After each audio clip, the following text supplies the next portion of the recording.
بتبدأ حكايتنا في قصر الحاكم دجوة، واللي كانت مراته بتولد في اليوم ده، والولادة شكلها متعسرة، وكمان الجو بيمطر بشكل مرعب. وبنشوف الحاكم دجوة بيفتكر من فترة بأنه راح لمعبد اسمه معبد الشيطان، والكاهن اللي كان فيه فضل يحذره انه يبعد عن الشياطين او اي تحالف معاهم. لكن دجوة بيقول له ان المملكة بتمر بحالة وحشة جدا من الجفاف والدمار، والناس بتموت من شدة الفقر، وان اللي هو فيه ده هو الشر بعينه. فبيقتل الكاهن وبيعمل طقوس تحضير الشياطين في المعبد، وبيستدعي 12 شيطان، والاتفاق هو انهم ياخدوا اي حاجة هم عاوزينها منه مهما كانت مهمة، والمقابل انهم يخلوا دولته تتخلص من الجفاف اللي هي فيه. وبنرجع بعدها للحاضر، وبيحصل برق قوي جدا، ومرات دجوة بتولد وبيدخل يطمن على الطفل. وهنا كانت الصدمة، الولد ملوش جلد ولا أطراف ووشه كله عظم، وعلى الرغم من هيئته المخيفة دي إلا إن الأم كانت سعيدة وعاوزة تحتفظ بيه. لكن دجوة بيكون سعيد لأن ده معناه إن الشياطين قبلوا المعاهدة بتاعته، وبكل قسوة بيطلب من الخادمة ترمي الطفل في النهر. والأم بتفضل تبكي وفعلا بتروح للنهر، لكن بتحس بالذنب فبتحطه في قارب وبتخليه يبعد، وبتقوله إن بقائه أو موته دي حاجة ترجع لحظه. وبنشوف إن في وحشة على شكل عنكبوت ضخم أكل الخادمة، وكان هيقتل الطفل، لكن في واحد عجوز اسمه بيونارو بيقتل الوحش. وبيونارو بيكون أعمى، لكن عنده قدرة يشوف طاقة الشخص خير ولا شر. وبيمر 16 سنة، وبنشوف الطبيب جوكاي، وده بيصنع وبيركب أطراف صناعية للناس المعاقة بسبب الحروب اللي خرج منها مصابين كتير جدا، بس هنعرف أكتر عنه كمان شوية. وبنشوف طفل صغير اسمه درورو بيبيع حاجات للناس، بس بيكون سارقها، والتلات رجالة اللي سرق منهم الحاجات بيجوا عشان يضربوه، بس هو بيهرب منهم وبيفضلوا يطاردوه لحد لما بيمسكوه عند النهر، وبيفضلوا يضربوا فيه لكنه عنيد جدا، لحد لما بيشوف شاب واقف على الجسر، وبيطلع ده نفسه الطفل ابن دجوة. وبنشوف حاجة بتتحرك في النهر وبتطلع وحش وبتاكل التلات رجالة اللي كانوا بيضربوا درورو، وكان هياكل درورو بس الشاب بيحاربه وبيقدر ينتصر عليه بسهولة. وقتها درورو بيقرب منه وبيحاول يتكلم معاه، بس بيعرف انه مش بيسمع ولا بيشوف لانه متركب له اطراف صناعيه كلها. بيجمع له درورو اطرافه الصناعيه وبيركبهم له، بس بنشوف ان الشاب اللي اسمه هياكيمارو وشه البلاستيك بيقع، وبيطلع له بعدها جلد حقيقي مكانه، وبيكون مستغرب جدا. وفي نفس الوقت ده في مملكه دجوة بدات السحابه السوداء واللي كانت موجوده قبل كده وبدات ترجع تاني،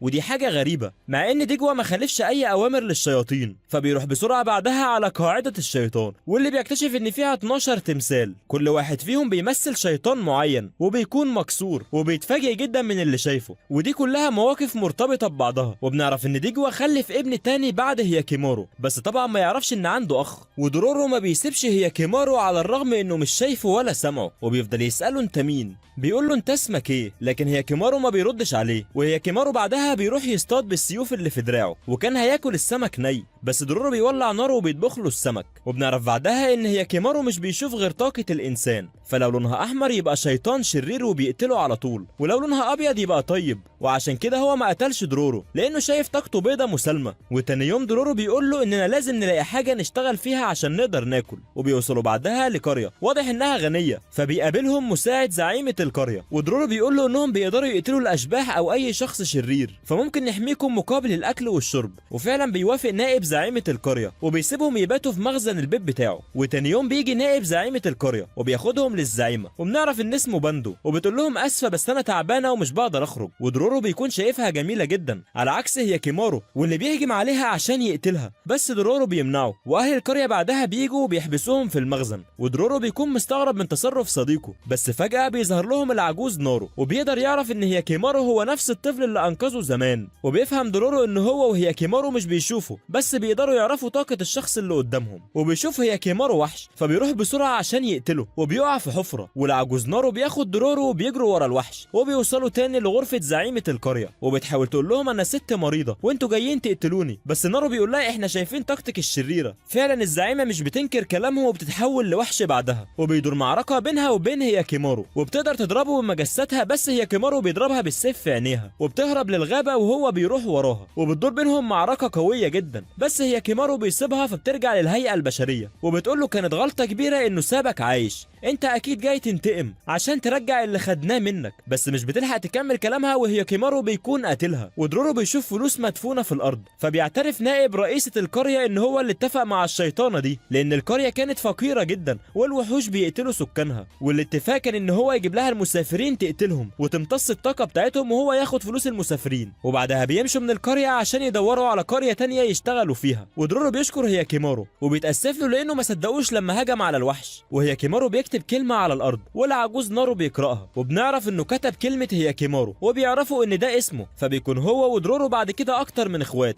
بنرجع بعدها لمملكه ديجوا، بيكون في انقلاب عسكري هيحصل عليه بسبب خيانه وزير عنده، وواضح ان الدنيا بالنسبه ليه بدات تبوظ. اما دلوقتي تعالوا نتعرف اكتر على الطبيب جوكاي. في الوقت اللي كانت الحروب بتدمر الشعب والاعداء بيقتلوا وبيسيبوا الناس وكانوا بيخسروا اجزاء من جسمهم بسبب المعارك او حتى هجمات الجيش، وكان من الناس اللي بيستخدموا في التعذيب قطع اجزاء من الجسم هو جوكاي. لكنه لما لقى زوجته ماتت قدامه قرر انه يسيب الجيش ويعوض الناس عن اللي كان بيعمله، وبدا يصنع اطراف صناعيه من الخشب والبلاستيك للاشخاص اللي بيفقدوا اطرافهم الحقيقيه. وكان شغال معاه شاب اسمه كاناي، وجوكاي كان انقذه وركب له رجل صناعيه قبل كده. وكاناي كان بيحترم الطبيب جوكاي جدا، لكن بعد ما عرف انه كان ضابط في الجيش بيكون على وشك انه يقتله، وجوكاي بيكون مستسلم جدا. لكن كاناي بيسيبه بعدها وبيمشي، وبيقول له انه حزين انه سماه المدرب بتاعه قبل كده. وبيكون جوكاي حزين جدا وبيروح عند النهر، وبالصدفه بيقع عند الشط وبيشوف مركب وبيلاقي فيها هي كيمارو وهو طفل، وبياخده وبيربيه وبيصنع له اطراف صناعيه وبيفضل يحميه. بس مع وجود وحوش كتير عايزين يقتلوا جوكاي فبيقرر يدربه على القتال. بعد كده جوكاي بيكتشف انه ما عندوش حتى حاسة الألم. وفي يوم من الأيام هي كيمارو بيقتل واحد من الشياطين، وفجأة بتقع رجله الصناعية وبيطلع له رجل حقيقية. وهنا بنعرف حقيقة ال 12 شيطان، وان كل واحد منهم أخد جزء أو حاسة من هي كيمارو، ومقابل كده الشياطين نفذوا أمنية ديجوا. وعشان كده كل ما هي كيمارو بيقتل واحد من الشياطين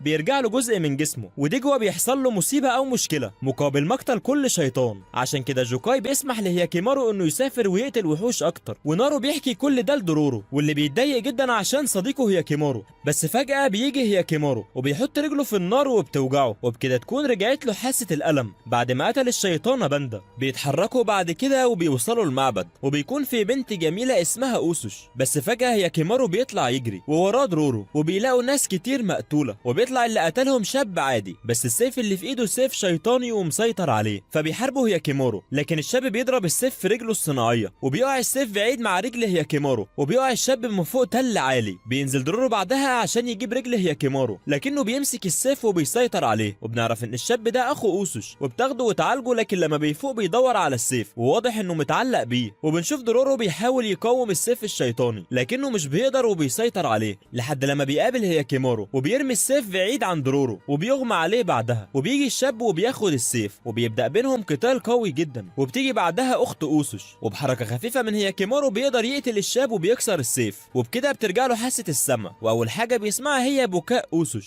وعلى الرغم من ان السمع نعمة الا ان هي كيمارو كان متضايق منه جدا وخايف من كل الاصوات اللي بيسمعها ومش راضية تقف. فدرورو بيلف قطعة قماش على ودنه بحيث انه يقلل الاصوات، لكن بيفضل الصوت برضه موجود. وبيهجم عليهم طائر طاقته شريرة، لكن بسبب صوته العالي كان هي كيمارو مش عارف يحاربه لدرجة ان الطائر جرحه. ودرورو كان بيطمنه وبيقول له الطائر جاي منين وقدر يصيبه، لكن كان هيقتلهم. فبيجي نارو وبيقتل الطائر، وبعدها بيعالج جروح هي كيمارو. وبيسمع هي كيمارو صوت بنت بتغني وبيكون صوتها جميل جدا، فبيقوم وبيروح على الصوت وبتكون بنت في النهر. واول لما بيقرب منها بيقع من التعب، فبتاخده مانو ودرورو ونارو المعبد القديم واللي عايشه فيه وبتبدا تعالجه. وبنعرف انها عايشه هنا مع مجموعه من الاطفال الايتام، وبيجوا وبتعرفهم عليهم. وكمان بيكون لها اخ صغير في سن درورو، واخوها بيقول لها اطلعي انتي وانا هقعد معاهم عشان هم رجاله. ودرورو بيلاقي اخو مانو بيغسل الهدوم فبيغسلها معاه، وبيقربوا من بعض وبيكونوا صحاب. وبيحكي له اخوها ان مانو هي اللي جمعت الاطفال دول وما لاقوش غير المعبد القديم ده عشان يسكنوا فيه، بس في حرب هتقوم قريب. واخته مانو بتحلم تجيب بيت بعيد ليهم وبذور القمح عشان يزرعوها جنب البيت بتاعهم ويعيشوا عليها. عشان كده هي بتشتغل في المعسكرين اللي هيحاربوا بعض، بس طبعا محدش يعرف، بس عشان تقدر تجيب اكل من كل معسكر فيهم. وبنشوف بعدها العجوز نارو ماشي وبيقول لهم انه هيدور على بيت عشان الاطفال يسكنوا فيه. وفعلا بعد ما مشي كتير بيلاقي مكان فاضي، لكن بنشوف فيه كائن واضح انه وحش. اما هي كيمارو فبيكون متعلق جدا بمانو، ودرورو بيلاحظ ده وبيحكي لمانو ان هي كيمارو بيقدر يشوف طاقة الاشخاص الخاص، وبيقرب هياكيمارو ايده من شفايف مانو ومش بتكون فاهمه هو عاوز ايه، ودرورو بيقول لها انه ممكن يكون عاوزك تغني، وفعلا بتغني له وبيظهر ان هياكيمارو مركز معاها. وبيرجع الكاهن نارو وبيحكي لهم انه لقى مكان كويس وواسع، بس في مشكله صغيره، وهي ان في وحش ومن الواضح انه قوي جدا ومش اي شخص هيقدر يتغلب عليه. لكن هياكيمارو من غير تردد بيقوم بكل ثقه وبيروح عشان يحارب الوحش، ونارو بيروح وراه. وفي الوقت ده بنشوف مانو رايحه شغلها، وبالصدفه بيشوفها درورو وبيعرف انها شغاله فتاة ليل في المعسكرات وبيتضايق منها. واثناء المعركه بين الوحش وهياكيمارو ونارو بيكون الوحش قوي جدا وبيقدر يسيب هياكيمارو وبيقطع رجله، فبياخدوا نارو وبيهرب بسرعه. وبتيجي مانو بعد كده، واول لما بتشوف هياكيمارو بتبكي وبتساعده وبتداوي جراحه. وفي بيت ديجوا بيكون قلقان جدا بسبب الحرب وكمان الجفاف اللي بتمر بيه البلاد، لكن ابنه تاهومر بيطلب منه يشارك في الحرب وانه ما عادش صغير، لكن ديجوا بيرفض جدا ووالدته كمان بترفض وبتقول له ان طالما والده رفض خلاص. فبياخد الحصان بتاعه واتنين من رجالته وبيطلع يجري، وبيفتكر ان دايما والدته كانت حزينه ومش مهتمه بيه، وبيتاكد ان في سر محدش راضي يقول عليه وبيصمم انه يعرفه. اما هياكيمارو فمش بيستسلم وبيحاول يعمل رجل من الخشب،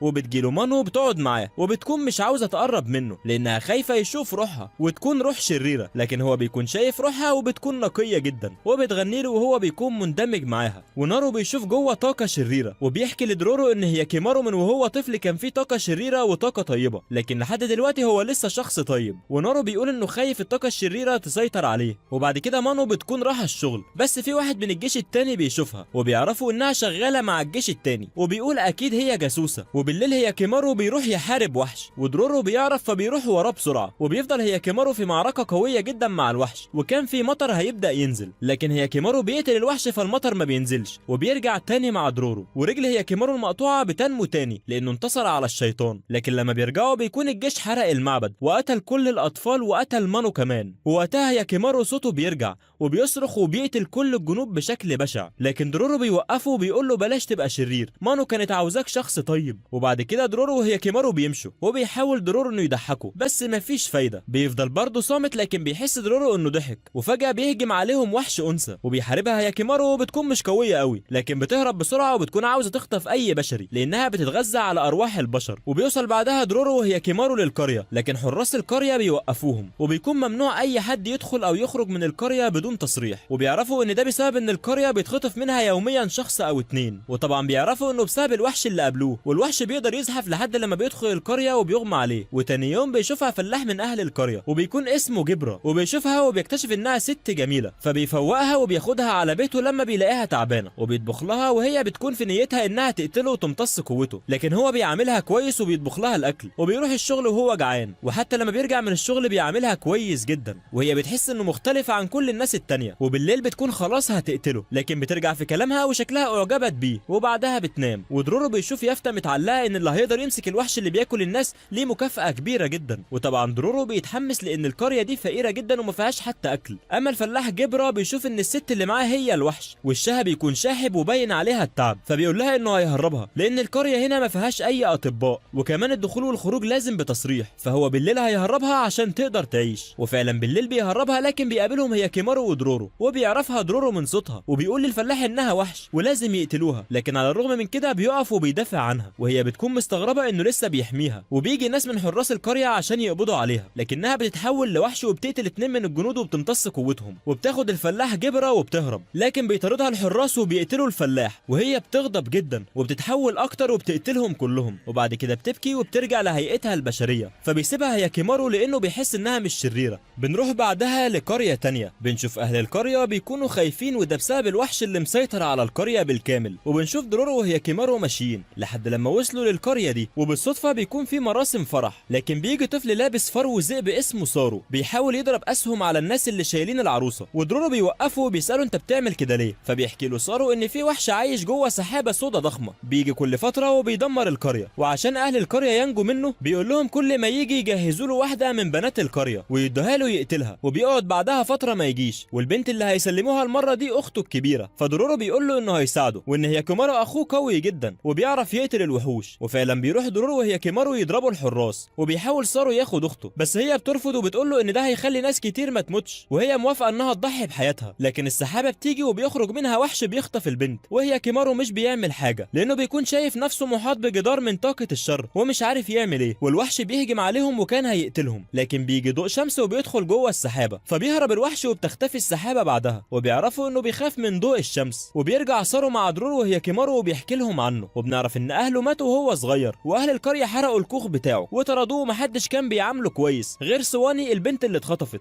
وهو من ساعتها وهو بيعتبرها اخته وكانت بتهتم بيه. ولما عرف انها اتخطفت كان عاوز ينقذها بس خلاص ملحقش ينقذها، ودرورو بيتفق معاه على خطه عشان يهزموا الوحش. وفعلا تاني يوم درورو بيلبس ملابس الفتاه فبتظهر السحابه، وسارو ودرورو بيقدروا يولعوا في الوحش وبيفتكروا انه كده مات، بس بيطفي النار وبيهجم عليهم. بس بيجي هياكيمارو وبيحاربه، لكن برضه بيكون نفس المشكله انه مش عارف يحدد الوحش فين. فدرورو بيفهم المشكله وبيتعلق في الوحش عشان يواجه هياكيمارو، بس بيتخبط وبيفقد الوعي بعدها وبيفضل متعلق في الوحش. وهياكيمارو لما مش بيسمع صوته بيصرخ كانه بينادي عليه لحد لما بيفوق درورو، وبيقدر هياكيمارو يطلع الوحش بره السحابه للشمس وبيتحرق، لكن بيكون ديله عباره عن وحش وبيبلعه. لكن هياكيمارو بيقتله وبيموت الوحش، وبيقعوا في النهر بعدها، وبتكون اخت سارو لسه عايشه وبتفوق بعدها، وهياكيمارو مناخيره الصناعيه بتقع وبيطلع له مناخير حقيقيه. وبعد كده بيشكرهم سارو واخته اللي بتقول لهم انها هتاخده يعيش معاها في القريه. وبيمشي بعد كده درورو وهياكيمارو، وبيكون درورو تعبان جدا وبيقع وبيفقد الوعي وبيكون سخن جدا، وبيحاول هياكيمارو يطلب المساعده لكن محدش بيساعده، لحد لما بتيجي راهبه وبتساعدهم وبتاخد درورو تعالجه في المعبد. واول لما بيفوق بيخاف جدا لانه فاكر ان هياكيمارو هيسيبه ويمشي، لكن الراهبه بتطمنه انه بس بيجيب ميه من البير وهيجي. وبعدها هياكيمارو بيجي وبيحكي درورو عن نفسه، وبنعرف قصته وان والده كان زعيم قبيله وبيحارب ضد الساموراي اللي عاوزين يستولوا على البلد، وكان وقتها بيستحقروا الفلاحين. ووالده كان شخص قوي جدا، ووالدته كانت ست جميله، ولكن كان في مساعد لابوه كان اسمه اتاشي، واللي قال للقائد انه بقى عنده جيش كبير ولازم تتحد مع الساموراي لانهم هيدوا له منصب كبير. لكن والد درورو بيرفض. وفي يوم لما كان بيهجم على معسكر الساموراي بيكتشف ان في خيانه، وبتكون من صديقه اتاشي، وبياخد منه الجيش بتاعه وكمان بيسيبه في رجله باسهم. وبيروح درورو مع والده ووالدته، وبيعيشوا ايام صعبه جدا بعد لما مبقاش ليهم ملجأ ولا قريه ولا اي حاجه. وبالصدفه في يوم بيعدوا من قدام قريه مسيطر عليها الساموراي، ووالد درورو بيتضايق من كلام الساموراي وبيتقاتل معاهم وبيقتلهم كلهم، لكن هو كمان بيموت. وبتفضل والدة درورو تربيه، وفي يوم بتشوف ان الساموراي بيوزعوا اكل، وبتروح تقف في الطابور مع الناس عشان تاخد اكل. وقتها بيشوفها اتاشي اللي بقى نائب الزعيم وبيذلها، ولما الجنود بيقولوا ان الاكل قرب يخلص ومش هيكفي كل الناس،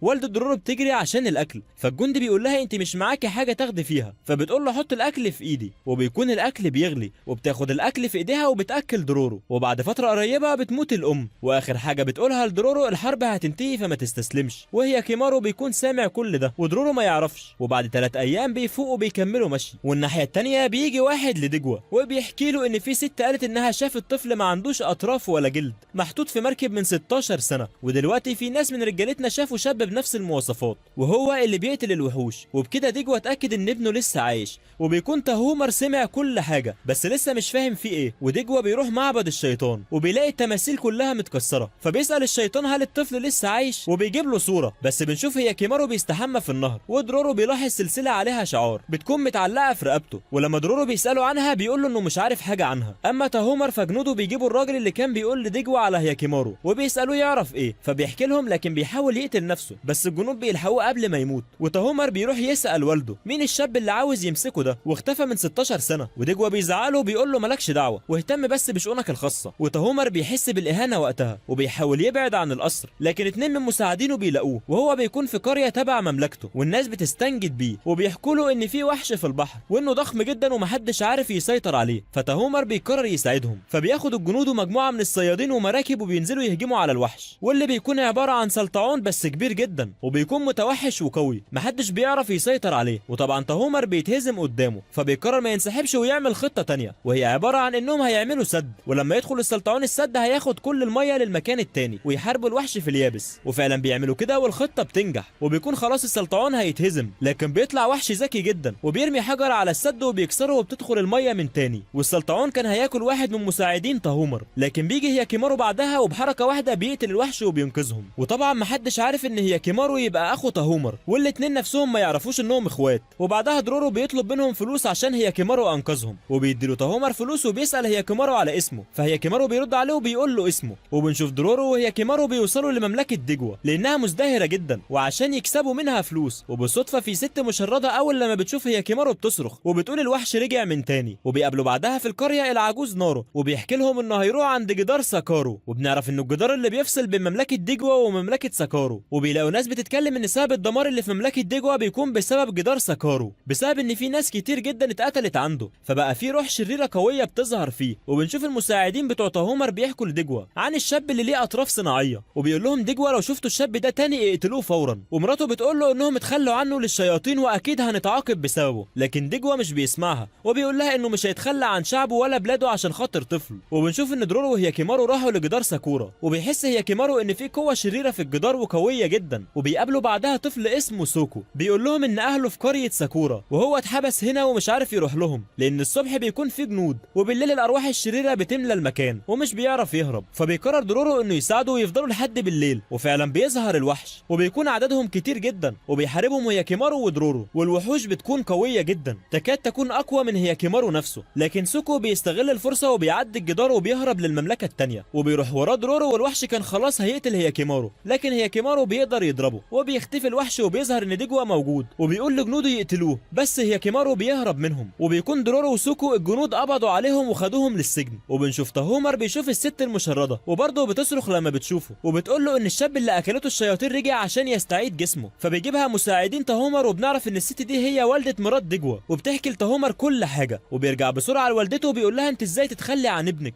وبعدها ديجوا بيجي وبيقول له ان الدوله كانت بتنهار والاتفاق اللي عمله مع الشياطين هو سبب الازدهار اللي هم فيه دلوقتي، وبيقول له انه لازم يختار اما اخوه او المملكه بتاعتهم وشعبهم. وبنشوف ان هياكيمارو بيجي البيت عند ديجوا وبيسمع والدته بتقول له ابني، لكن ديجوا بيأمر الجنود يقتلوه وبيهرب منهم. وبنشوف درورو في السجن وبيقول لسوكو انه هيهرب ويرجع هو وهياكيمارو ينقذوه، وفعلا بيهرب درورو والمساجين بيساعدوه يهرب وبيشغلوا الجنود، وبتبدا المملكتين في الحرب ضد بعض. وبيتقابل درورو وهياكيمارو وكل واحد بيحكي للتاني ايه اللي حصل معاه، وبيروح عشان ينقذوا سوكو، لكن بتكون الحرب بدأت وبيجي هياكيمارو والكل بيقول عليه شيطان، وبيجي تاهومر وبيقول له اخي وبيتأسف له على اللي اهله عملوه فيه، وبيقول له انا لازم اقتلك عشان بلادي تفضل قويه. وبيحاربوا بعض وبيكون الاتنين اقوياء جدا، ودرورو بيحاول يفك سوكو لكن الوحش بيكون ظهر وهيهجم عليهم، لكن درورو بينادي على هياكيمارو فبينقذه وبيقتل الوحش وبيكون عور اخوه في عينيه. بس في اللحظه دي والدتهم بتيجي وبتقول له ابني هياكيمارو انا اسفه اني ما حميتكش زمان وكمان مش هقدر احميك دلوقتي، وبتقتل نفسها بخنجر عشان الشياطين ياخدوا روحها بدل ابنها. ووقتها جدار ساكورا بيتهد وسوكو بيلاقي اهله، ودرورو وهياكيمارو بيتحركوا على قريه جديده. بعدها بنشوف هياكيمارو ودرورو ماشيين بيدوروا على قرية جديدة ومغامرة جديدة، وفي نفس الوقت بتكون مامة هياكيمارو مريضة جدا من بعد ما جرحت نفسها بالسكينة، وتاهومر بيكون عمال يفكر في اللي حصل ومتضايق جدا من الإصابة اللي حصلت له. ودرورو بيكون بيجمع حطب لما بيوصل عند نهر وبيشوف تمثال شكله غريب، بس بتيجي ست من وراه وبتنادي عليه، فبيتفزع درورو ولما بيبص لها بيتفاجئ لانها بتكون شبه والدته جدا، وبيفضل درورو يبص لها كتير وبتعرفوا على نفسها وان اسمها اوكاكا، وبياخدها درورو على المكان اللي قاعد فيه هو وهياكيمارو وبتطبخ لهم اوكاكا وبتفضل تتكلم معاهم، ودرورو بيكون سعيد جدا وكمان بيطلب من اوكاكا ان يناديها بامي، وهي بتتفاجئ جدا بس بتوافق. وبيسألها درورو عن قصة التمثال الغريب اللي كان عند النهر ده، وبتحكي لهم ان زمان كان في نحات في القرية ماهر جدا وهو اللي نحت التمثال ده، لكن فضل النحات محتار في الوش اللي هينحته للتمثال، ولكن بيموت بعدها من غير ما يعمل وش للتمثال ده. وبعد فترة الارواح الشريرة بتسكن التمثال، مش كده وبس لا ده التمثال بيحيي تاني النحات اللي عمله، وبيطلب منه يجيب له اشخاص عشان ياخد وشهم عشان يكون في وش مناسب للتمثال. وبنتفاجئ بعدها ان اوكاكا بتقول لهم ان هي تبقى النحات وكمان بتقدر تغير وشها لاي شخص، وبتقول لهم انها حطت لهم منوم في الاكل. ودرورو بيتعب وبينام وبعدها اوكاكا بتربط هياكيمارو وبتاخده وبتمشي، وبعد شويه درورو بيقوم وبيجري بسرعه عشان ينقذ اخوه هياكيمارو وبيروح وراهم بس بيكون لسه دايخ، وبينادي على اوكاكا وبيقول لها ما تاذيش صديقي، واوكاكا كانت مستغربه منه، وهياكيمارو بيفوق وبيقطع الحبل وبيبدا يتقاتل مع اوكاكا بس بيقع بعدها في النهر. ودرورو بيتكلم معاها وبيقول له ان جواه شخص كويس ولازم يرجع تاني وما يسمعش كلام الشيطان. وبعدها هياكيمارو بيطلع من النهر واوكاكا بيكمل الطقوس، لكن هياكيمارو مش بيكون الوش المناسب فبينهار النحات، وهياكيمارو بيحارب التمثال وبيقدر يسيبه في وشه وبيقضي عليه. وبعد كده النحات بيطلب من درورو يقرب منه وبيحط ايده على وشه وبيختفي النحات بعدها، وبيمشي هياكيمارو ودرورو عشان يستحموا، ولما بيوصلوا للنهر بيكون ميته سخنه جدا وبيتفاجئوا بالكاهن نارو واللي بيكون بيستحمى معاهم، وشويه بيجي اطفال كمان من القريه وبينطوا معاهم في النهر والاطفال بيلاحظوا حاجه غريبه على ظهر درورو، وبيطلع ان في خريطه على ظهره. وبنرجع للماضي وبنعرف ان والد درورو كان بيجمع فلوس كتير من حروبه مع الساموراي، ولما فقد كل حاجه وفقد جيشه قرر انه يرسم خريطه عشان درورو لما يكبر ياخد الفلوس. والخريطه بتترسم نصها على ظهر والد درورو والنص التاني على ظهر درورو. وبنرجع للوقت الحاضر ودرورو بيقول انه اول مره يلاحظ الخريطه وانها ما ظهرتش قبل كده، فنارو بيقول له اكيد ظهرت بسبب الميه السخنه وانها مش هتظهر غير لما ظهره يتعرض لسخونه بعد كده. وبيقول له نارو انهم لازم يخرجوا الكنز ده لانه اقوى سلاح ليهم دلوقتي. وبيساله وبيقول له لما تخلصوا وهياكيمارو يستعيد جسمه هتعملوا ايه بعد كده. وبيقول له كمان انه ممكن يساعد الناس والكره اللي دمرتها الحروب والشياطين ولازم تفكر كويس. وبعد كده بيمشي درورو وهياكيمارو وبالصدفه بيسمعوا صوت، وبيتفاجئ درورو بوجود شبح لكن شكله كيوت وبيمسك في درورو وبيفضل يقول له ماما، ودرورو بيكون خايف منه، بس العفريت شكله حب درورو وبياخدهم الشبح لمكانه وبيكون معبد، والعفريت بيفضل يجري ورا درورو وبيلعب معاه. وهياكيمارو بيلاقي ماده على الارض وبيكتشفوا انها بنزين، وبيعرفوا ان المعبد اتحرق بفعل فاعل، وساعتها بيختفي العفريت وبيجي واحد ليهم، ودرورو بيخاف جدا من عينيه، لكن هياكيمارو بيكون شايف طاقه مختلطه جواه، وبيطلع ده زعيم القريه واسمه سابامي، وبيستضيفهم عنده وبيجيب لهم اكل وبيتكلم معاهم، لكن درورو بيساله عن المعبد، فكل الموجودين بيخرجوا وسابامي بيحكي لهم اللي حصل في المعبد، وان كان في راهبه كانت شريره جدا بتاخد الاطفال الايتام وبدل ما بتربيهم كانت بتخليهم يشتغلوا لوقت طويل جدا ومن غير رحمه ولا راحه، ولو رفضوا الشغل كانت بتضربهم وبتعذبهم، وبعدها كانت بتبيع الاطفال دول كعبيد. وبسبب اللي هي بتعمله في برق قوي جدا ضرب المعبد وولع كله وما قدرناش ننقذ حتى الاطفال اللي كانوا فيه وماتوا. وبيروح بعدها هياكيمارو ودرورو يناموا، لكن درورو بيكون خايف جدا وفجاه بيشوف وحشه على شكل دوده كبيره جدا وكانت على وشك انها تاكله، بس هياكيمارو بيصحى وبيحوش الوحش وبيفضل يضرب فيه وكان خلاص هيموته، لكن بتيجي فراشة عملاقة وبتاخد الدودة وبتمشي، وبنشوف الفراشة المتوحشة واتحولت لست جميلة واقفة مع زعيم القرية وبيحضنها وهي بتقول انها ما قدرتش تكلمهم عشان هم اقوياء دلوقتي، وسابامي بيقول لها انه هيحميها هي واولادها ومش هيسمح ان حد يأذيهم. وتاني يوم بيصحوا ياكلوا مع بعض، ودرورو بيحكي لزعيم القرية عن الوحش اللي قتله امبارح، وهو بيقول لهم تقدروا تفضلوا هنا وقت اكتر وانه هيستضيفهم عنده، لكن هياكيمارو بيكون مش مرتاح ابدا لسامابي فبيروح يراقبه. ودرورو بعدها بيتجول في القرية واللي بيحس ان اهلها ناس طيبين وبيقعد معاهم، لكن لما بيجي يجيب سيرة الحادثة بتاعت المعبد الكل بيبعد عنه وبيبصوا له بطريقة مرعبة. وهياكيمارو بيروح ورا سامابي اللي بيقف عند نفس المكان واللي بيقابل فيه الفراشة الشيطانة، وبتكون عارفة ان هياكيمارو وراه، وبيواجهوا بعض وسامابي بيعترف انه عمل اتفاق مع الشيطان واتجوزها عشان يقدر يحمي قريته من الدمار. وبنشوف درورو اللي بيوصل عند مخزن قديم وبيدخل يشوف ايه اللي جوه، ولما بيدخل المكان بيكون ضلمه فبيتكعبل وبيقع وبيلاقي باب صغير، بس اهل القريه بيجروا يرموه في القبو وبيقفلوا عليه، وبيلاقي تحت عدد كبير جدا من الوحوش وبيفضلوا يجروا وراه وهو بيصرخ وخلاص كانوا هيهجموا عليه، لكن بيظهر العفريت اللي كان شكله كيوت اللي كان قابلهم وبيقولوا انه هيحمي درورو لانه طيب، وبيتحول العفريت وبيخرج منه عفاريت كتير وبيكون دول ارواح الاطفال اللي اتقتلت، وبيخلصوا على كل الوحوش. وبيشوف درورو كل اللي حصل معاهم وان سامابي هو اللي قتل الراهبه، وكمان كل اهل القريه كانوا معاه وولعوا في المعبد واخدوا الاطفال عشان يقدموهم كقربان للشيطانه عشان تحميهم. ودرورو بيبكي لان الاطفال بيقولوا مفيش وقت يلا ننقذ هياكيمارو، وهياكيمارو وقتها بيكون مع زعيم القريه وبيقول له انه مش مهتم باللي بيقوله لكنه هيقتل الشياطين لانهم هم الشر الحقيقي، وبيضحك سامابي من كلامه وبنعرف ان المكان ده كله اطفال الشيطان، وخلاص البيض هيفقس وهيخرجوا، وبيخرجوا وبيهجموا على هياكيمارو بعدها واللي بيقدر يقتلهم وبيقضي عليهم، وواحد منهم بياخد هياكيمارو وبيطير لكنه بيقدر يقتله وبيقع على الارض، لكن الشياطين الصغيره بيولعوا في القريه كلها وواضح انهم قلبوا على اهل القريه. ودرورو بيروح لهياكيمارو وبيحكي له على كل حاجه وبيعرف مكان ملكه الشياطين، وبياخدوا درورو في مركب وبتظهر لهم ملكه الشياطين وبيولع فيها هياكيمارو وبتموت بعدها وبيرجع له عموده الفقري الحقيقي بدل الصناعي. لكن درورو لما بيلاقي ان القريه كلها اتحرقت وما عادش فيها حد ولا حتى محصول بيزعل جدا وبيقول لهياكيمارو كفايه قتل وانهم لازم يبعدوا عن الشياطين، لكن هياكيمارو بيرفض وبيقول له انه مش مهتم باللي حصل للقريه اصلا. وفي اللحظه دي بيمشي هياكيمارو لكن مش بيلاقي درورو وراه زي كل مره، وبنشوف درورو ماشي في طريق لوحده وحزين انه بعد عن هياكيمارو، لكن بالصدفه بيشوف مجموعه من الناس راكبين حصان وبيكون زعيمهم اتاشي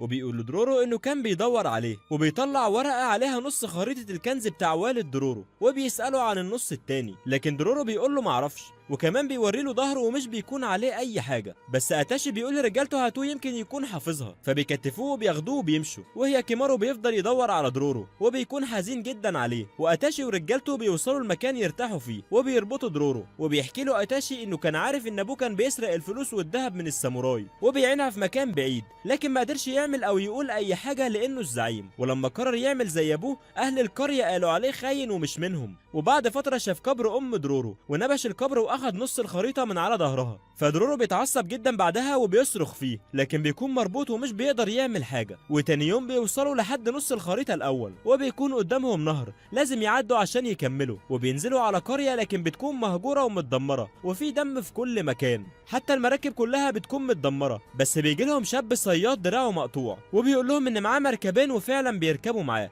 بس الغريب ان اللي بيشدوا المركب سمكتين قرش كبار جدا. وبيحكي الشاب ان السمكتين دول هم عيلته وفي نفس الوقت اصحابه، ولما لقاهم جعانين خلاهم ياكلوا دراعه عشان بيكبروا بسرعه لما بياكلوا لحم البشر، ومن وقتها مش بياكلوا غير لحم البشر. عشان كده بقى يجيب لهم الستات والاطفال لحد لما خلص على اهل القريه. ودلوقتي الدور على اتاشي ورجالته، وبيكتشفوا انهم بعدوا عن المكان اللي كانوا رايحين فيه، والشاب بيؤمر القروش انهم يقفوا وبيقول للقرش التاني يحرسهم لحد لما يرجع. وبيكون اتاشي ورجالته فقدوا الامل في النجاه، لكن درورو بيحمسهم وبيعمل معاهم خطه، فبيربطوه بحبل وبينزل البحر، وبيفضل درورو يستدرج القرش لحد لما بيطلع من الميه، واتاشي ورجالته بيضربوه بالسيف لحد لما بيموتوا وبيخلصوا منه. وعلى الشط بيستنوا الصياد المجنون لحد لما بيرجع وبيضربوه، ودرورو بيقول لهم كده كفايه. بس اتاشي بيساله عن الخريطه وبيخلع درورو كل هدومه، وبعدها بيكتشف المفاجاه. وبنشوف بعد كده الطبيب جوكاي وبيعالج الناس اللي فقدوا اجزاء منهم في الحرب، لكن فجأة بيهجم عليه وحش وبيكون خلاص هيقتله، لكن فجأة بيجي هياكيمارو وبيقتل الوحوش وبيقدر يتعرف على جوكاي وبيحضنه. وبعد كده بياخد جوكاي للكهف وبيعالجه وبيعمل له اكل، وبيتفاجئ لما بيلاقي طلع له جلد حقيقي، وكمان بقى بيسمع وبيتكلم. وبيكون جوكاي سعيد جدا عشان هياكيمارو، وبيطلب منه هياكيمارو يصنع له رجل تانية بدل رجله، لكن جوكاي بيكون خايف لا يتحول لوحش. بنروح بعدها لبيت دجوة، بنشوف الام بتكون حزينه جدا على اولادها، وتاهومر بعد اصابته بيكون اتغير جدا، وبتكون الام قدرت انها تتكلم من تاني وقعدت تتكلم مع دجوة عن التماثيل، وانها كانت بتترجاه انه يحمي ابنها. ويوم الولاده رقبه التمثال انفصلت عن جسمه، ومعنى كده ان التمثال ده كان بيحمي هياكيمارو، وكده الشيطان رقم 12 ما اخدش حاجه من جسمه، وكده هيفضل يطارده لحد لما يخلص عليه، وهيتم لعن القريه من تاني، وخلاص ايام الازدهار انتهت. وبيحس دجوة ان كلامها صح، لكن بيعمل نفسه مش مهتم، وبيقول لها ان هي كمان ما تشغلش بالها،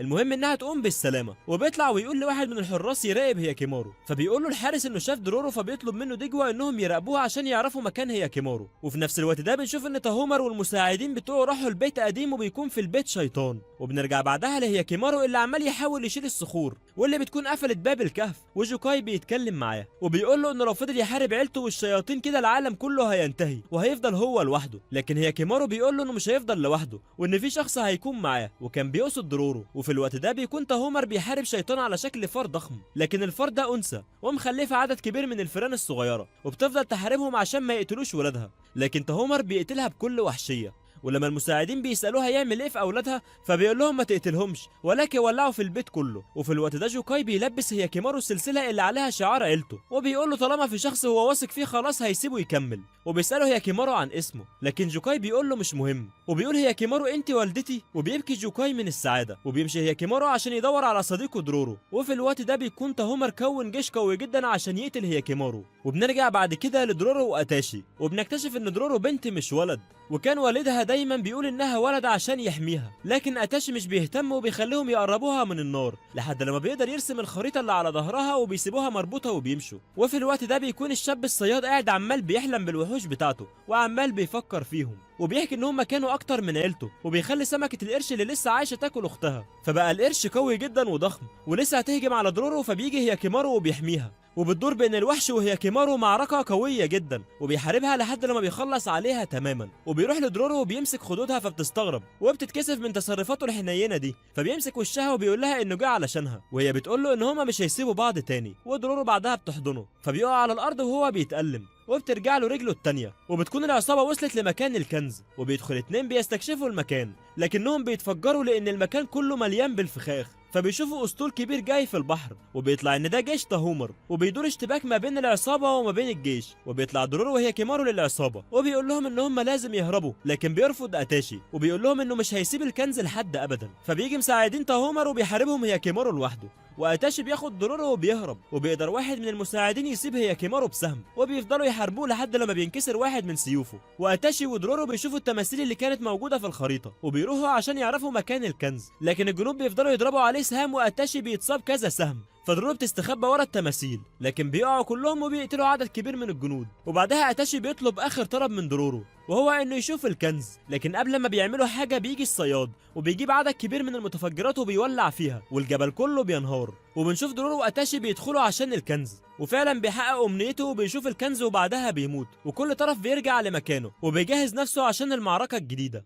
وبنشوف دورورو وهيكيمارو ماشيين في الطريق، وبيقول هيكيمارو انهم رايحين يدوروا على حداد عشان يصلحوا السيف اللي اتكسر. وبيكون في حاجه غريبه، وهي ان هيكيمارو بقى حنين اتجاه اي حاجه، ولما شاف حصان بيفضل يحضن فيه. وبيوصلوا بعدها للقريه وبيسالوا عن الحداد اللي فيها، وفي شاب بيشاور لهم على البيت لما بيوصلوا. وبنت الحداد بتفتح الباب وبيكون اسمها اوكاي، وبتسالها دورورو عن والدها، لكن هيكيمارو بيقرب منها وبيمسكها من خدودها وبيقول لها انها جميله. وطبعا البنت بتتكسف، ودورورو ما بتبقاش عارفه هو بيعمل كده ليه. واوكاي بتدخلهم عند والدها وهي مكسوفه، وبتقول لوالدها ان في ناس بيسالوا عنه، لكن شكلهم كده جايين عشان يتجوزوها. وبياخدهم على المعبد، واوكاي بتكون مهتمه جدا بهيكيمارو. بس بيحصل حاجه غريبه، بيظهر فوق المعبد كائن شكله غريب ومحدش بياخد باله منه غير هيكيمارو، لكن بيختفي بعدها. وبيرجعوا على البيت وبتدخل اوكاي لاوضتهم، وبتكون جايبه لهم اكل، ودورورو بتبدا تاكل. فاوكاي بتمنعها وبتقول لها ان الضيف العزيز هو المفروض ياكل الاول. فهي بتستغرب هو مين الضيف العزيز ده، فبتقول لها هيكيمارو. فدورورو بترد عليها وبتقول لها انهم هيعملوا السيوف وهيمشوا لان عندهم مهمات. فبتقول لها اوكاي انها هتيجي معاها. فطبعا دورورو بتتعصب وبتقول لها لا طبعا، وان هي بس اللي هتروح مع هيكيمارو. لكن على غير العاده بيقول هيكيمارو انه موافق ان اوكاي تيجي معاهم. فبتتعصب دورورو جدا وبتساله عن جسمه والوحوش والحرب، فبيقول لها انه مش عايز كل ده، هو مش عايزها هي كمان. دورورو بتتعصب جدا وبتقول لهم انتم احرار حتى لو اتجوزتوا. فاوكاي بتقول لها انهم فعلا هيتجوزوا، وبتجري دورورو بره البيت وبتفضل تعيط لوحدها. وتاني يوم اهل القريه كلهم بيروحوا البيت الحداد وبيباركوا لاوكاي لانها قالت للقريه كلها انها هتتجوز هيكيمارو. ودورورو بتراقبهم من بعيد وبتزعل جدا، وبتفتح الباب بسرعه وهي متعصبه، وبتقول لهم انها سعيده، لكنها بتستغرب هي ليه قالت كده مع انها متضايقه جدا. وبتطلع تجري وما بتكونش عارفه تعمل ايه. وبالليل بتروح دورورو للمكان اللي فيه السيف عشان تاخده وتاخد هيكيمارو وتهرب، لكن فجأة بتلاقي واحد لابس قناع وبتخاف جدا منه. بس بيطلع الحداد وبيقول لها انه لسه ما خلصش السيف، وبيقعدوا يتكلموا لحد لما بتنام. والصبح ما بتكونش عارفه تعمل ايه، بس بتكتشف حاجه مهمه جدا، وهي ان في شخص مسيطر عليهم بيخليهم يقولوا كلام عكس اللي هم عايزينه. وبتجري بسرعه عشان تروح المعبد. وفي الوقت ده اوكاي ماسكه في هيكيمارو وقاعده بتشد فيه عشان يروح للمعبد ويكملوا مراسم الجواز. وبتوصل دورورو وبتلاقي الغول اللي بيتحكم فيهم، وبيجي هيكيمارو لكن بيسيطر عليه الغول وبيخليه على وشك انه يقتلها، وبيفضل يخنق فيها لحد لما بيجي الحداد وبيضرب الغول على دماغه، فبيغمى عليه بعدها. وبيحكي لهم الحداد ان الغول ده هربان من واحد من التماثيل الموجوده في المعبد، وبيقدروا يعملوا طقوس وبيرجعوه لمكانه. واوكاي بتقول لاهل القريه ان هي غلطت وان هي وهيكيمارو مش هيتجوزوا. فبيجي شاب وبيعترف لها بحبه قدام الناس كلها وبيتجوزوا. وبنشوف بعد كده ان الامراض والفقر بدأوا ينتشروا في المملكة. وبنشوف تهومر واقف وبيجيله المساعد بتاعه وبيقول له ان القرية اللي كان فيها اتنشر فيها مرض غريب وناس كتيرة جدا ماتت، وحتى اللي عايشين جالهم المرض ولو ما ماتوش من المرض بيموتوا من الجوع. وبيجي تهومر يمشي وبيلاقي واحد بيترجاه يديله اي اكل لان ابنه هيموت من الجوع، فبيديله الاكل وبيقسم انه لازم يرجع بلاده للازدهار من تاني ويقتل اخوه. وفي الوقت ده بيجي واحد وبيقول لدورورو وهيكيمارو ان في وحش هنا وبيكون ظهر من 6 شهور وبيقتل اي حد قدامه. فبيروحوا معاه وبيحكي لهم الشاب انه كمان الوحش قتل والدته وانه دخل معاه في مواجهه لكن ما قدرش عليه. وبيفضلوا يستنوا لحد لما بيظهر الوحش واللي بيكون كل حته في جسمه من حيوان مختلف. فهيكيمارو بيحاربه وديله بيكون على شكل تعبان، فبيجري ورا دورورو وبيكون خلاص هيقتلها، لكن هيكيمارو بينقذها. وبنكتشف ان الشاب اصلا مع الوحش لانه من ساعه ما والدته اتقتلت وهو بقى بيجيب ناس للوحش عشان يسمع صوت صراخهم. ودورورو وهيكيمارو بتقع الصخره اللي هم واقفين عليها وبيقعوا على الارض. وفي الوقت ده بيكون اخبار الجفاف والدمار وصلت لدجوة، وبيكون كمان داخل على حرب مع البلد المعاديه ليه. ودورورو دراعها بيكون بين الصخور ومش عارفه تطلعه، وهيكيمارو مش بيعرف يخرجها لان ايديه عباره عن سيوف،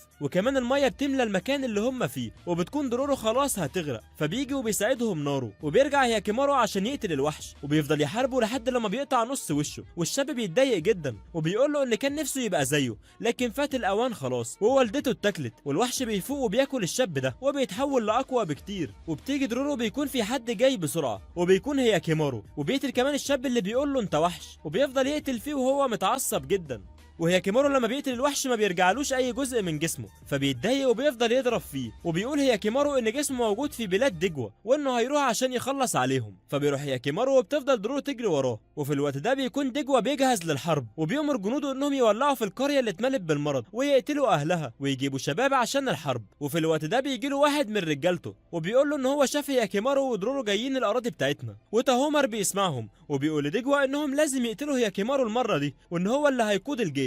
فالمساعد بيقول له هو فعلا هيسيب الجيش لابنك، وبيقول له دجوة انه شايف في عين ابنه القوة والانتقام. وفي الوقت ده بيكون الجيش بيستعد وبنعرف قصة الاتنين المساعدين وان هم يبقوا اخوات ولد وبنت، والساموراي قتلوا اهلهم لكن دجوة انقذهم عشان كده هم مدينين ليه بحياتهم. وبنعرف ان البنت المساعده اتصابت بالمرض المعدي لكنها ما بتقولش لحد. وبنشوف هي كيمارو ودرورو في مكان غويط زي الخندق، وبيشوف هي كيمارو شر كتير في المكان ده وبينضرب عليهم سهم وبيطلع تاهومر والمساعدين وبيحاربوه وبتبدا ما بينهم معركه قويه جدا. وبيقدر هي كيمارو يقطع دراع المساعدين وبيجرح تاهومر وكان خلاص هيخلص عليهم، لكن بيجي مساعد دجوة وبيرمي عليهم قنابل وبعد كده بيولع قنابل الفرس بتاعه وبيروح ناحيه هي كيمارو وبيقع هو والفرس في قلب الخندق وبينفجر. وبياخدوا درورو معاهم وبيكون تاهومر عاوز يخلص عليه لكن المساعد بيحدفه بسهم منوم وبيرجعوا بعدها كلهم. بنشوف بعدها الحصان قدر يرجع تاني للحياه لكن بقى اقوى بكتير جدا عن الاول وشكله كده اصابته لعنه. وبيطلع الحصان وهي كيمارو لكن مش بيلاقي درورو وبيعرف انهم خدوه معاهم وبياخد الحصان ويروح وراهم وهو في قمه الغضب. وفي الوقت ده بيكون الجنود وصلوا مكان المعركه وبيحجزوا المساعده لانهم بيعرفوا انها مصابه. والام بتروح تهرب درورو من السجن وبتقول لها ان دي فرصتها عشان تساعد ابنه. وبيدخلوا بعدها لنفق وبتمشي فيه وبتفضل تقول لها ان احنا هنتقابل تاني عشان تحكي لي عن ابني بعد ما الحرب تنتهي. وبتوصلها وبتودعها لكن بتجري وراها وبتقرر تروح معاها. وبيركبوا القارب وبتفتكر الام بعد ما اخدوا منها هي كيمارو وطلعت تجري في نفس المكان عشان تدور عليه ولكنها ما لقيتهوش وامنيتها تشوفه كمان مره قبل ما تموت. لكن الامواج بتكون عاليه جدا وبيتكسر القارب بتاعهم لكن بتفوق درورو وبتعرف ان نارو انقذهم. وبيشوف الام وهي بتنقذ الناس اللي في القريه. وبنعرف بعد كده ان جيش دجوة بدا يهجم لكن بيجي فجاه اعصار قوي جدا وبنكتشف ان ده هي كيمارو والحصان وبيفضل يقتل فيهم بكل قوته لحد لما بيقتل نص الجيش. وبنشوف ان المساعده هربت من الحجز ووصلت لحد قاعه الشيطان وبتحاول تعمل اتفاقيه مع الشيطان رقم 12 ولكن بيجي بعدها اخوها وتاهومر والاتفاق مش بيكمل لانها مش من دم دجوة. وفي الوقت ده بيكون هي كيمارو خلص على الجيش كله لحد اخر واحد فيه وكل ده لانه بيدور على درورو ولسه هيكمل طريقه. بيظهر قدامه تاهومر ومعاه المساعدين بتوعه وبنكتشف ان اجسامهم كلها رجعت سليمه من تاني. وبنعرف ان الشيطان عمل اتفاق مع تاهومر واداهم جسم هي كيمارو وتاهومر اخد عيون اخوه فبيصرخ هي كيمارو بكل قوته وبيهجم عليه. وبتكون المعركه قويه جدا بين هي كيمارو وتاهومر والفرس بيحارب المساعدين. وبتوصل بعدها درورو ووالده هي كيمارو للمكان اللي فيه المعركه لكن بيوقفهم نارو وبيقول لهم ان هي كيمارو مش هيشوف حد دلوقتي غير الانتقام وانه لازم يخلص انتقامه بنفسه. وبتقول الام ان البلاد كانت ممكن تزدهر من غير تضحيتهم بهي كيمارو لكن مفيش حل وفات الاوان خلاص. وبيفضل هي كيمارو وتاهومر يحاربوا بعض وبيكون الفرس خلاص هيقتل واحد من المساعدين لكن الاتنين بيضربوه بالسيف فبيقطع راس واحد منهم وبيضرب البنت بكل قوته لكن بيموتوا هما الاتنين وبيموت الفرس. وفي الوقت ده بترجع لهي كيمارو ايده الاتنين وهيهجم عليها اخوه لكن هو بيتفادى الهجوم. والام بتقرب عشان تحضنه لكن تاهومر بيوقفها بيقول لها ان ده مش ابنها ده عباره عن لعنه. وبيجري هي كيمارو لانه مش عايز درورو ووالدته يشوفوه وهو في الحاله دي لكن تاهومر بيجري وراه عشان يقتله. وبتكون المعركه ما بينهم قويه جدا وبيوصلوا لحقل كبير وبيفضلوا يتقاتلوا فيه. وفي الوقت ده بيكون اهل القريه دفنوا المساعدين والفرس وواحد منهم بيقول معنى كده ان لو هي كيمارو استعاد جسمه الخراب هيعم من تاني. فدرورو بتفضل تضرب فيه لانه عايز يعيش على جسم هي كيمارو. والام كمان بتقول لهم انهم مش هيقدروا يعملوا اي حاجه. وبنشوف هي كيمارو وتاهومر بيحاربوا بعض لحد لما وصلوا للقصر بتاع دجوة والقصر بعدها بيولع وبيفضلوا هم يحاربوا بعض ومش بيهتموا بالنار. وبتجري درورو والام على القصر عشان ينقذوا اي حاجه يقدروا ينقذوها. والحرب بتكون مستمره ما بين الاتنين اخوات وهم بيقاتلوا بعض ومش مهتمين بالنار اللي ماليه المكان حواليهم. لكن الام بتكون عايزه تتدخل بتحاول تروح من ناحيه النفق اللي خرجت منه وجوكاي بيكون هناك واللي بيكون عاوز يدخل بيدخل عشان يطمن على هياكيمارو، وبيدخلوا هما الاتنين وبتفضل الحرب مستمره ما بينهم. وبيفضل تاهومر يفتكر ايام ما كان بيحاول يلفت انتباه والدته لكنه ما كانش بيقدر، لان اللي في قلبها هو تاهومر، وبيحس بالحقد والغيره منه من زمان. وبيقدر هياكيمارو انه يجرح تاهومر، وكان خلاص قدامه فرصه انه يقتله لكن ما بيرضاش. ولما اخوه بيساله ما قتلتنيش ليه، بيقول له انه مش قادر يقتله. لكن طبعا الشيطان بيحاول يسيطر على تاهومر وبيحاول يقاوم، فبيشيل عينين الاتنين وبيرميهم، وبترجع العين لهياكيمارو. فبتدخل دورو من فوق القصر، لكن بيظهر وحش كبير جدا في ارض القصر، ولكن هياكيمارو بيقتله. وتاهومر بعدها بيقع مغمى عليه، والام بتيجي هي وجوكاي وبتحضنه، وبتقول انها كانت لازم تمسك فيه يوم ما خدوه من حضنها، وانها مش هتسيبه تاني ابدا. والكل بيقول له انه لازم يكمل ويعيش. وبعد كده جوكاي بيهرب هياكيمارو ودرورو، والام بتحضن تاهومر، وبكده بينتهي كل شيء وبتموت الام، وبيموت جوكاي وبيموت تاهومر كمان. وبنشوف درورو بيتكلم مع مجموعه من الشباب، بيقول لهم ان البلاد دي محتاجه الفلوس، وان هي معاها كنز والدها. وبيروح هياكيمارو عشان يتكلم مع ابوه، واللي بيكون حزين جدا، وبيساله اذا كان شكل البلاد بالشكل ده عاجبه، وان هو السبب في كل ده. وديجوا بيكون عايز يعمل اتفاقيه تانيه مع الشيطان، لكن هياكيمارو بيديله تمثال للام، وبيقول له انه لازم يسيب التفكير الشيطاني ده ويشتغل بجد عشان البلاد ويبعد عن الشر، لان كل اللي حصل للبلد بسببه. وبعد كده بيرجع تاني لدرورو، وواضح ان الحياه بينهم هتبقى كويسه بعد كده. وهنا بتنتهي حكايه البطل هياكيمارو. لو عجبك الملخص ما تنساش اللايك والاشتراك، لان ده بيشجعنا اننا نستمر. وما تنساش تشترك في قناه التليجرام، سايب لك اللينك تحت في الوصف، روح اشترك فيها عشان تعرف الاخبار اول باول. وفي النهايه ما تنساش صلي على النبي. اشوفكم في حكايه جديده، والسلام.